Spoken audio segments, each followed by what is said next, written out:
समजा आपण एका अतिशय भव्य आणि उंच अशा इमारतीकडे बघतोय. हं. बाहेरून ती इमारत ना संपूर्ण काचेची आहे. सूर्याच्या प्रकाशात अगदी लखलखत असते ती. आणि ती इतकी सुंदर आणि आकर्षक असते की पाहता क्षणीच कोणालाही वाटेल की वाह, क्या अप्रतिम वास्तू आहे ही. पण समजा त्या इमारतीचा पायाच जर आतून पूर्णपणे कमकुवत असेल किंवा तिला आतून मोठ्या भेगा पडलेल्या असतील, तर त्या बाहेरच्या चकचकीतपणाला काही अर्थ उरतो का? खरं सांगायचं तर त्या बाह्य सौंदर्याला मग नक्कीच काही अर्थ उरत नाही. कारण जेव्हा एखादं साधं वादळ येईल ना, किंवा अगदी सौम्य भूकंपाचा धक्का जरी बसला, तरी ती बाहेरून कितीही भक्कम दिसणारी इमारत पत्त्यांच्या बंगल्यासारखी कोसळून पडेल. बरोबर. तिचा तो बाह्य दिमाग आणि काचेचं सौंदर्य तिला त्या पडझडीपासून अजिबात वाचवू शकणार नाही. पाया कच्चा असेल तर वरचा डोलारा कधी ना कधी कोसळणारच, हे नक्की. आणि म्हणूनच आजच्या आपल्या या सखोल चर्चेत आपण याच अत्यंत महत्वाच्या विषयावर प्रकाश टाकणार आहोत.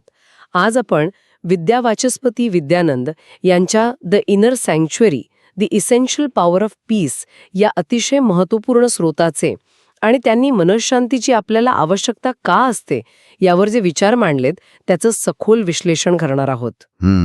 कारण म्हणजे बघायला गेलं तर आजचं जग प्रचंड वेगवान आहे. सगळीकडे एक जीवघेणी स्पर्धा सुरू असते आणि आपण सगळेच बाह्य यश किंवा भरपूर संपत्ती मिळवण्याच्या शर्यतीत धावत असतो. पण या सगळ्या धावपळीत आपण खऱ्या समाधानाचा मार्ग कुठेतरी हरवून बसलो आहोत का, याचा शोध घेणं हेच आजच्या चर्चेचं मुख्य उद्दिष्ट आहे. खरोखरच आजच्या सद्यस्थितीतील सर्वात कळीचा मुद्दा आहे. आपण अनेकदा ना मनःशांतीला केवळ एक लक्झरी समजतो किंवा वीकेंडला मिळणारा थोडासा आराम समजण्याची चूक करत असतो. अगदी खरं आहे. हेच सांगतो की मनःशांती हा काही एखादा ऐशोरामाचा भाग नाहीये, तर तो आपल्या सर्वांगीण आयुष्याचा एक अत्यंत भक्कम असा आधारस्तंभ आहे. जसं आपण मगाशी त्या इमारतीच्या पायाचा उल्लेख केला. हो. बाह्य जगातील यश मिळवताना आपण आपल्या अंतर्गत शांततेकडे किती सहज दुर्लक्ष करतो हे या स्रोतातून अतिशय प्रकर्षाने समोर येतं. पण मला ना इथे एक शंका उपस्थित करावीशी वाटते. म्हणजे हे सगळं ऐकायला खूप छान आणि आदर्शवादी वाटतं, पण वास्तवात हे शक्य आहे का? कारण आजच्या जगात जिथे प्रत्येक सेकंदाला काहीतरी नवीन घडतंय, तिथे जर आपण शांत बसून राहिलो तर लोक आपल्याला मागे टाकून पुढे जातील अशी एक भीती असते. नक्कीच. ही शांतता मिळवणं म्हणजे कुठेतरी आपली महत्वाकांक्षा कमी करणं किंवा आळशी होणं असा तर त्याचा अर्थ होत नाही ना. मी अनेकदा हा विचार करत असते. हा एक अतिशय स्वाभाविक आणि महत्वाचा आक्षेप आहे. आणि इथेच आपण मनःशांतीच्या व्याख्येत मोठी गल्लत करतो. स्रोतामध्ये मनःशांतीची अतिशय अचूक आणि स्पष्ट व्याख्या दिलेली आहे.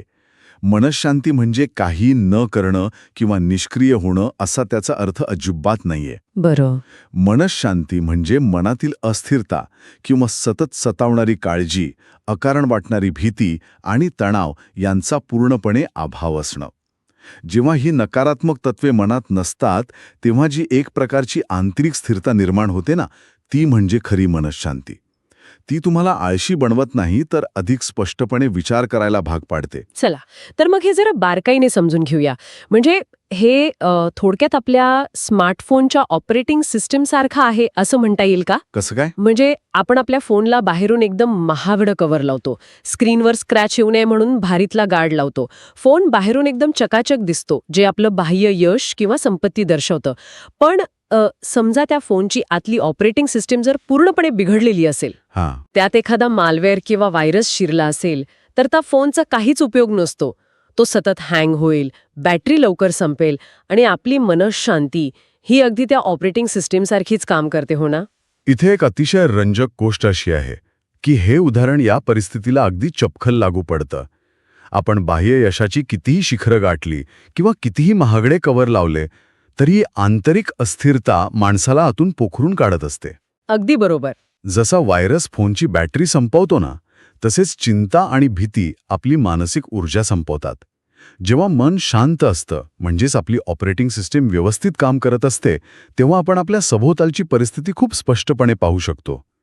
शांत मनामुळे आयुष्यात येणाऱ्या प्रत्येक समस्येचं मूळ आपल्याला स्पष्टपणे दिसतं. हे समजून घेतल्यावर एक गोष्ट प्रकर्षाने जाणवते की आपण खरोखरच चुकीच्या गोष्टीला प्राधान्य देतोय. आपण त्या इमारतीच्या काचा पुसण्यात आपली सगळी ऊर्जा घालवतोय, पण पाया दुरुस्त करण्याकडे लक्षच नाहीये. आता मनःशांती ही आपली ऑपरेटिंग सिस्टम आहे हे तर स्पष्ट झालं, पण या मानसिक अवस्थेचा प्रत्यक्ष आपल्या हार्डवेअरवर म्हणजेच आपल्या शरीरावर आणि मेंदूवर कसा परिणाम होतो? कारण मानसिक ताण हा केवळ डोक्यात राहतो असं आपल्याला वाटत असतं. आणि हाच सर्वात मोठा गैरसमज आहे. मन आणि शरीर या दोन वेगळ्या गोष्टी नाहीत, त्या एकाच यंत्रणेचा भाग आहेत. अच्छा. स्त्रोतांमध्ये या विषयावर अत्यंत सखोल विवेचन केलेलं आहे. सततचा ताण आणि स्पर्धा यामुळे मनावर जे मोठं दडपण येतं त्याचा थेट परिणाम शरीराच्या कार्यप्रणालीवर होतो. जेव्हा आपण सतत काळजीत असतो तेव्हा आपला मेंदू शरीराला असा संदेश देतो की आपण कोणत्यातरी धोक्यात आहोत. म्हणजे ते फाईट ऑर फ्लाईट मोड सारखं. अगदी तेच. विज्ञानाच्या भाषेत त्याला आपण फाईट ऑर फ्लाईट मोड म्हणतो. यामुळे आपल्या शरीरातील स्नायू सतत ताणलेले राहतात. इथे हा विषय खऱ्या अर्थाने रंजक होतोय. म्हणजे अशांत मन घेऊन जगणं हे जणू काही दाट धुक्यातून भरधाव गाडी चालवण्यासारखं आहे. जेव्हा धुकं असतं तेव्हा समोरचा रस्ता दिसत नाही म्हणून आपण स्टिअरिंग एकदम घट्ट पकडून ठेवतो. हो, शरीर ताठरलेलं असतं पूर्ण. अगदी. आणि सतत एका प्रकारची भीती असते की कधी अपघात होऊ शकतो. पण जेव्हा मन शांत असतं तेव्हा गाडीची काच एकदम लख्खच स्वच्छ असल्यासारखी असते. आपल्याला पुढचा रस्ता म्हणजे आयुष्यातले चढउतार अगदी स्पष्ट दिसतात. बरोबर. आणि जर आपण याला मोठ्या चित्राशी जोडलं तर त्या दाट धुक्यात गाडी चालवताना शरीरावर जो ताण येतो त्याचे प्रत्यक्ष परिणाम आपल्याला आपल्या दैनंदिन आरोग्यात दिसतात. ते कसे? स्त्रोतामध्ये स्पष्टपणे नमूद केलंय की मनशांतीचा अभाव हा थेट आपल्या झोपेवर आघात करतो. आजकाल आपण पाहतो की लोकांना झोपण्यासाठी विविध उपाय करावे लागतात, पण जेव्हा शरीर त्या धोक्याच्या स्थितीत असतं तेव्हा मेंदू शरीराला शांत झोपूच देत नाही. आणि म्हणूनच सकाळी उठल्यावर आपल्याला फ्रेश वाटत नाही, उलट अधिकच थकून गेल्यासारखं वाटतं, कारण आपली बॅटरी रात्री चार्जच झालेली नसते. अगदी तसंच. याउलट जेव्हा मन खऱ्या अर्थाने शांत असतं ना तेव्हा स्नायूंमधला ताण कमी होतो. मेंदू शरीराला सर्व काही सुरक्षित आहे असा संदेश देतो. याचा थेट परिणाम म्हणून झोप अत्यंत शांत आणि गाढ लागते.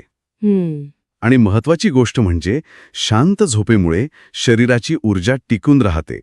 ही ऊर्जा केवळ शारीरिक पातळीवर काम करत नाही, तर ती आपल्याला भावनिकदृष्ट्याही मजबूत बनवते. शांत मन हे केवळ आजारपणाचा अभाव नसून ती एक अशी अवस्था आहे जिथे सकारात्मक आणि सर्जनशील विचार जन्म घेतात. हे फारच अद्भुत आहे. वैयक्तिक पातळीवर शांततेचे फायदे आपण पाहिले, पण मला इथे एक मोठा विरोधाभास जाणवतोय जो मी विचारू इच्छिते. सहसा आपल्याला असं वाटतं की मनशांती मिळवणं म्हणजे जगापासून दूर जाऊन हिमालयात वगैरे एकटं राहणं. पण या स्त्रोतानुसार मनशांती आपल्याला लोकांशी अधिक चांगल्या प्रकारे जोडते. हे कसं काय घडतं? हा एक अत्यंत महत्वाचा प्रश्न निर्माण करतो, कारण लोकांचा हा सर्वात मोठा गैरसमज आहे की शांतता म्हणजे सामाजिक जबाबदाऱ्यांतून पळ काढणं. पण विद्यावाचस्पती विद्यानंदांच्या लेखनातून जो अर्थ उलगडतो तो सांगतो की जेव्हा तुमच्या आतमध्ये युद्ध सुरू नसतं तेव्हाच तुम्ही बाह्य जगाशी अधिक चांगल्या प्रकारे जोडून घेऊ शकता. म्हणजे आतमध्ये युद्ध सुरू नसतं याचा नात्यांच्या संदर्भात कसा अर्थ लावायचा? विचार करा, जेव्हा आपण अस्थिर असतो तेव्हा आपला इगो कायम स्वतःचं रक्षण करण्याच्या स्थितीत असतो. अशावेळी कोणी साधा सल्ला जरी दिला तरी तो आपल्याला हल्ला वाटतो. आपण इतरांचं म्हणणं खऱ्या अर्थाने ऐकूनच घेत नाही, आपण फक्त रिॲक्ट करतो. म्हणजे अनेकदा आपण ऑफिसमधला ताण घरी आणतो आणि घरातल्यांवर विनाकारण चिडतो. अगदी तेच. आपली मानसिक ऊर्जा तणावाशी लढण्यात संपलेली असते. पण जेव्हा मन शांत असतं तेव्हा आपला बचावात्मक पवित्रा गळून पडतो. आपण इतरांच्या जागी स्वतःला ठेवून विचार करू शकतो. यालाच आपण सहानुभूती म्हणतो. आणि जिथे सहानुभूती असते तिथे नातेसंबंध आपोआप दृढ आणि सुसंवादी बनतात. म्हणजे मनःशांती ही खऱ्या अर्थाने नात्यांना जोडणारा दुवा आहे. आणि आत्मविकासाबद्दलही यात सांगितलंय ना की शांत मन आपल्याला स्वतःकडे तटस्थपणे बघायला मदत करतं. हो, स्वतःकडे तटस्थपणे पाहणं म्हणजे स्वतःच्या चुका आणि मर्यादा कोणत्याही अहंकाराशिवाय मान्य करण्याची तयारी असणं. आत्मपरीक्षणाची हीच प्रक्रिया आपल्याला आपल्या चुकांमधनं शिकायला मदत करते आणि अधिक सजग बनवते. हे खरोखरच डोळे उघडणारं आहे. पण इथून पुढे एक नैसर्गिक प्रश्न पडतो. या सगळ्याचा अर्थ काय होतो? ही शांतता प्रत्यक्षात साध्य कशी करायची? ही काय एकदाच मिळवण्याची गोष्ट आहे का? इथेच आधुनिक समाज चुकतोय. आपल्याला इन्स्टंट रिझल्ट्स हवे असतात. पण ज्ञान जेव्हा कृतीत उतरवलं जातं तेव्हाच ते मूल्यवान ठरतं. मनःशांती ही एखाद्या क्षणाची अवस्था नाही, तर ती एक सातत्यपूर्ण साधना आहे. म्हणजे हे अगदी जिममध्ये जाण्यासारखं आहे असं म्हणूया. एका दिवसात फिटनेस मिळत नाही, त्यासाठी रोजचा सराव लागतो. तशीच मनःशांती ही रोजची साधना आहे. अगदी परफेक्ट उदाहरण. जसा शरीरासाठी व्यायाम आवश्यक आहे, तसंच मनाला शांत राहण्याचं प्रशिक्षण द्यावं लागतं. आणि हे साध्य करण्याचे मार्ग कोणते सांगितले आहेत स्त्रोतामध्ये? त्यात प्रामुख्याने ध्यान, योग, सकारात्मक विचारसरणी आणि निसर्गाशी संपर्क यांचा समावेश आहे. एक सेकंड, मला इथे थोडं थांबायचंय. ध्यान आणि योग ठीक आहे, पण निसर्गाशी संपर्क हा मुद्दा थोडा कुतूहल निर्माण करणार आहे. याचं कारण निसर्गाच्या मूळ स्वरूपात दडलंय. आधुनिक जगात सतत स्पर्धा आणि वेळेचं बंधन असतं, पण निसर्गात कोणतीही स्पर्धा नसते. एक झाड वाढताना घाई करत नाही, ते शांतपणे वाढतं. निसर्गाचं हे निरीक्षण आपल्या मेंदूला शांत राहायला आणि वर्तमानात जगायला शिकवतं. म्हणजे बाह्य जगात यशस्वी होण्यासाठी आपण जसे प्रयत्न करतो, तसंच निसर्गाशी संपर्क आणि ध्यान या साध्या गोष्टींमधून अंतर्गत यशाचा पाया रचला जातो. बरोबर. आणि म्हणूनच या स्त्रोताचा निष्कर्ष हाच आहे की मनःशांती हीच खरी संपत्ती आहे. ती बाह्य यशापेक्षा अंतर्गत समाधान देते आणि दैनंदिन जीवनात याला प्राधान्य देणं हेच शहाणपणाचं लक्षण आहे. तर या सखोल चर्चेचा जर आपण थोडक्यात सारांश पाहिला, तर मनःशांती हा जीवनाचा आधारस्तंभ कसा आहे आणि तो आपल्या आरोग्यावर तसेच नातेसंबंधांवर कसा सकारात्मक प्रभाव टाकतो हे आपण पाहिलं. हो, आणि ही जिममधल्या व्यायामासारखी एक निरंतर साधना कशी आहे हे सुद्धा आपण समजून घेतलं. अगदी. आजची ही चर्चा खरोखरच खूप काही नवीन दृष्टी देऊन जाणारी होती. पण आता थांबण्यापूर्वी मला एका वेगळ्याच प्रश्नावर यायचंय, जो या स्त्रोताच्या कल्पनेवरच आधारित आहे. कोणता प्रश्न?